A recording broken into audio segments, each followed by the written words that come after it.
Hey there. In this video, I'm going to show you how you can carry out a geo experiment using a very useful library from PYMC labs. This library is called CausalPy. Now, this is a Bayesian approach. Much of their approach in PYMC is actually Bayesian, and in particular with causal pi. So they're using a combination of synthetic controls and Bayesian methodology in order to arrive uh, at the estimates. So let's actually quickly go through a discussion about what exactly are we trying to do. So this is basically a kind of a geolift experiment, a geo experiment, where we are trying to understand what is the treatment effect, what is the effect of an intervention in a particular geo using a set of other control geos. So there's a treated geo and then there are a set of control geos. Now there are so many methods. This is part of the causal inference um, school of methods, of course, and there are so many methods to actually estimate the treatment effect using something called a counterfactual. Now, how to arrive at that counterfactual, that's exactly where these methods differ. There's, of course, difference in difference. Then there's this one, which is SEM or synthetic control methods. And then there's some other methods as well, like regression discontinuity or interrupted time series, so on and so forth.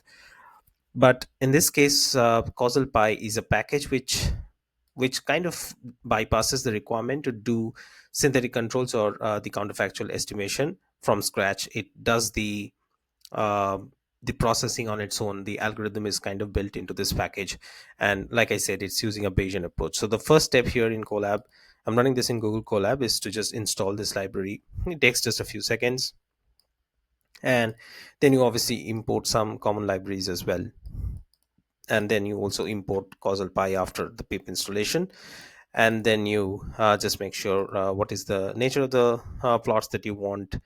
It's just a few lines of code, but we'll quickly run through this important part here. So this is where the data is loaded. The data is pre-built into the causal pi package, and it's called geolift 1. And you can see here that we are just converting the time into date time format here and setting it as index, as we can see in this head output here. And we are also setting a specific treatment time. This is, of course, something that you can provide. What exactly is the treatment time that you will be providing? I'm using the data and the code from the example itself. Later on, I'll go on to discuss with a real data set. But this is a synthetic data set that we have, and you can see this is the set of the geos that we have initially: Austria, Belgium, Bulgaria, Croatia, Cyprus, Czech Republic, and Denmark. Denmark is going to be our target market, and the others are going to be the control markets. And next and you can see that this is a time series data we have by different weeks. Here it's a weekly data, and this is any kind of data really. This could be ROAS, for instance, if it's in the context of advertising and marketing in these different markets, or this could be maybe in millions, it could be in sales, right? So this can be any KPI at all, whatever is the metric that you're really measuring. Then we actually do another plot. We just do a plot of the raw values of this data here basically, and how it has evolved over time, as you can see from Jan 2019, which is when it started, and how it varies till mid of 2022. And as you can see, for this particular plot, we have the same colors for all the other control countries, and it's only for Denmark that we actually have a red line. And you can see that there seems to be a slight increase right after this intervention. As you've seen here, the intervention point has been defined as the 1st of January of 2022, which is where we see this dotted vertical dotted line. So that's the point of intervention, and then we have a slight increase right after that date. Now the question comes as to how to actually run the model.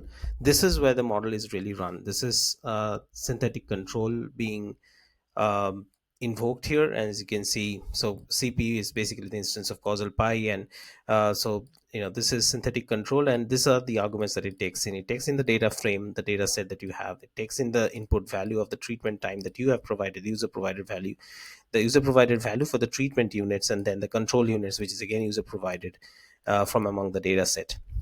And then the model is called ultimately fitted here, where we are using PYMC models dot weighted sum fitter.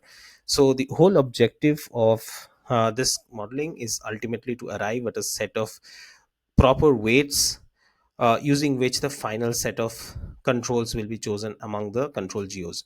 So essentially, let's go back to the data set here. We have Denmark, of course, as the treated unit, like we discussed earlier, but we want to know just how much of these and in what proportion will they constitute, in will they contribute in making up the ultimate control unit set. So there's going to be a distribution of weights. That weight finding is ultimately the whole process of synthetic controls, and that is what is happening here. And we have a target accept range as well, and that's pretty much what we are providing here. And then, of course, what's going to happen is it's going to do its sampling from the back end, and this is where the sampling also happens. So everything is actually happening at one go, as you can see. So this is basically an MCMC, or a Markov chain Monte Carlo sampling process. And the algorithm that's being used, there are multiple algorithms like Metropolis Hastings or nuts. So nuts is the algorithm that has been actually used for MCMC in this case, and it's considered to be largely quicker, like faster, and basically converges faster. So that's why this has been chosen. As you can see, there are zero divergences here from among the 2000 draws, and that is definitely something that makes sense. So the posterior distribution and the sampling from it have been prepared, and this is where we do the trace plots, and on the right hand side are the traces, and on the left hand side you actually see the posterior distribution plots, and the different parameter values along with it. So you do have different values for the different so the beta values, for instance, and then also the y hat sigma for Denmark, and the beta values for the different other countries. So that's basically been plotted here. This is basically where it actually shows what is the weight distribution. That is what you would want to know, right? What is the distribution of weights ultimately within the set of synthetic controls that have been chosen, the different weights among the chosen countries, of course. And you can see that Austria, Belgium, Croatia, and like that, what is the value of these, which is of course the beta, which is our important um, parameter of importance here, and we can see that 94% HDI, or the highest density interval, which is kind of similar to the confidence interval concept in frequent statistics.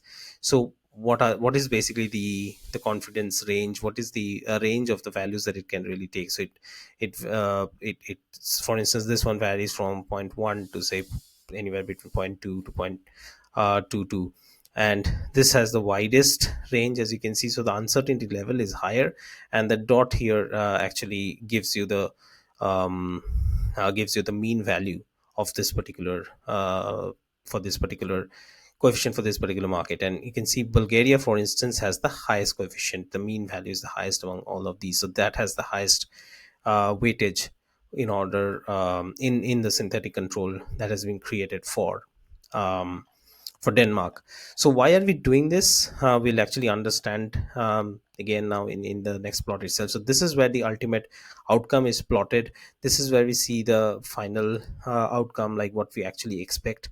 So this is pre-intervention, and you can see the Bayesian R square was around 0.52, which is decent, I would say. And you'll see that um, the blue actually gives you the pre-intervention period, this blue part here, and it also has a confidence cloud around it. And you also have counterfactual and causal impact. So the counterfactual is the orange line here, and you'll see that the counterfactual is actually, this is basically the observed data from the synthetic controls that we just found out, because that's what we believe, that these synthetic controls that we have created, this is they obviously behave very similar to the pre-intervention period, very similar to the treated unit, which is Denmark, in the pre-intervention period, which is why we believe that their observed values in the post-intervention period will be basically comparable to the will be the counterfactual, which we don't have for the observed or the observed values for the treated period. So that's why we take it as if Denmark would have been like this, even though this is actually the outcome of the synthetic controls that we have just created. And the actual observed values are the black dots here, and the difference, as you can see from the orange line, that constitutes your actual causal impact. And those have been plotted here. As you can see, these are the individual date wise, point wise differences, which is basically your causal impact, and that ultimately has a cumulative impact. As you can see, it's a monotonically increasing curve. And as you might expect, the confidence bands increase a bit, so the uncertainty level increases as we move further into the future, into time. So that's, almost any causal inference package or any causal inference analysis, which has an effect estimation in it, will actually kind of have an output like this, where you give the causal impact in point wise and also in cumulative format. And then you have the estimated causal impact. This is where we look at the spread of the values, the estimated impact value, the effect value. And you can see 90% HDI, like we have said already, 94% highest density interval. This shows the interval range for the range of values that we have. So it varies from say 8.4 to 10, anywhere between that, with a mean of 9.2. So that is our estimated causal impact effect. um so there you go again, like the mean being at 9.17, and the standard deviation being 0.46, and we have an HDI which varies from 8.36 to 10.03. So now we basically know that the net results are here. So we obviously have the pointwise effects like we saw here in this plot. So from there we saw the mean is around 0.18. So that's the value of around 0.18, as you can see from this graph here. The roughly the average value of this differences is 0.18, and also have the cumulative value, which is 9.17, which we already saw here. So that's what we get in this table. We also have some other values here, relative mean and relative values, and the upper bounds and the lower bounds as well. And if you want to have like a nice textual output, that's also available, that in the post period, it gives you the average effect and gives you the posterior probability, and it gives you the cumulative effect, which we have seen with the probability of increase, and also relative to the counterfactual, how much it is of a lift in average. So it gives you basically a lift of around 5.11%. So this is a very useful way, and you can see that it's just a few lines of code. It's literally like 6 or 7 or 5 or 6 cells that you have to run with small blocks of code. Of course, how the data set is prepared, what features you have included, what markets rather you have included in it, that's important as well. But yeah, I think so long as you have chosen an initial proper set of geos, and you have the right set of data available for it, I think this package can do a decent job with it. The only challenge here is that it might if the counterfactual is not properly estimated, then the rest of the analysis, of course, is going to be wrong. So it's important that you first check whether or not this method is actually suitable. I have discussed about these things in some other videos as well, but I will make future videos also on specifically more on synthetic controls as a causal inference method, and how much truly these geos are representative of the counterfactual part of the post treatment counterfactual for the treated unit. That's something to consider, and we can check for robustness and other things as well. This is not, of course, included here in this particular sample code from PYMC's CausalPy package, but yeah, that can also be explored. But this was it. If you have any questions around this, and if you have any suggestions or anything at all that you want to discuss, do leave in the comments. But that's it for now. Thanks for watching, and I'll see you in the next one.